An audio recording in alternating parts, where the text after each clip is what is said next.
দুই পাশে দুই ক্লাব সমর্থক স্লোগান দিতে দিতে করিডোর ধরে এগিয়ে যাচ্ছেন এবাদত হোসেনকে সঙ্গে নিয়ে। সামনে ধরে রাখা ক্লাবের পতাকা, সাদা পতাকার মাঝে কালো লোগো, ক্লাবের নাম মোহামেডান। আসন্ন ঢাকা প্রিমিয়ার লিগে ইবাদত খেলবেন এই মোহামেডান ক্লাবের হয়ে। কিছুক্ষণ পর দেখা গেল একই ধরনের আরো একটি দৃশ্য, তবে এবার ক্লাব ভিন্ন।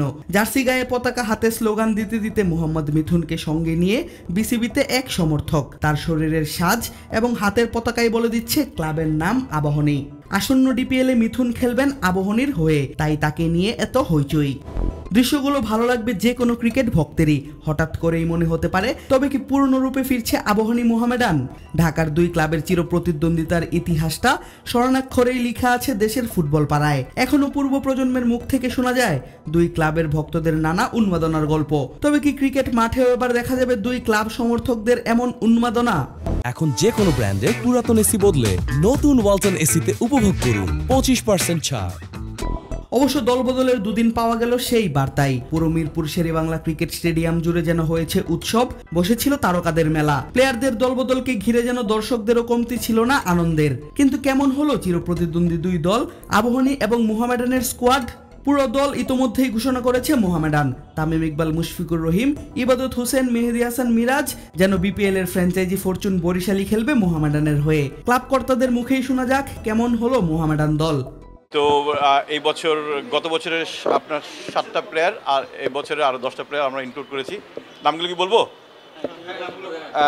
তামিম ইকবাল, মুশফিকুর রহিম, তৌহিদ হৃদয়, তাসকিন আহমেদ, আরাফাত সানি জুনিয়র, আনিসুল ইসলাম ইমন, ইকবাল হোসেন ইমন, তাইজুল ইসলাম, মোহাম্মদ সাইফুদ্দিন এবং মোহাম্মদ এবাদত হোসেন। তবে নামগুলো শুনে ভয় পাবার একদমই কারণ নেই আবাহনীর।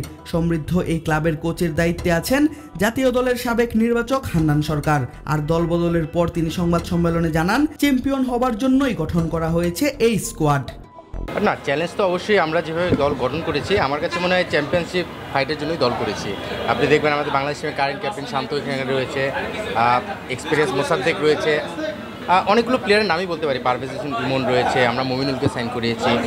ঠিক একইভাবে পেস বোলিংয়ে নাহিদ রানা রয়েছে, মৃত্যুঞ্জয়, রিপন মণ্ডল, অনেকগুলো নাম আসে, রাকিবুল রয়েছে, মাহফুজ রাবি আপকামিং প্লেয়ার, জিশান আলম। আমরা অনেকগুলো সিনিয়র এবং ইয়াংদের সংমিশ্রণে টিমটা করার চেষ্টা করেছি। চ্যাম্পিয়ন প্লেয়ার এখানে অনেকেই রয়েছে, তো সেটা নিয়ে শুরু করব। বাকিটা তো সময়ের সঙ্গে সঙ্গেই বলে দেওয়া যাবে যে আসলে কোথায় এগিয়ে যাচ্ছে। বুঝাই যাচ্ছে খাতা কলমে বেশ শক্তিশালী দল গঠন করেছে দুই ক্লাবই। এবার দেখার পালা মাঠের খেলায় কেমন পারফরমেন্স দেখায় এই দুই বড় দল। আগামী 3রা মার্চ থেকে মাঠে গড়াবে ঢাকা ডিভিশন প্রিমিয়ার লিগের এবারের আসর। আর সেই আসরে খেলতে প্লেয়ারদের দুদিন সুযোগ দেওয়া হয়েছিল দল পরিবর্তনের জন্য। 22 এবং 23 ফেব্রুয়ারি ফর্ম পূরণ করে ডিপিএল এর দল পরিবর্তন করেছেন বিজয়, লিটন, সাব্বির, নাইম, শামীম, সাইফুদ্দিন, ইবাদত, মুমিনুলরা। আদিব আশরাফ, ক্রিক ফ্রেন্জি।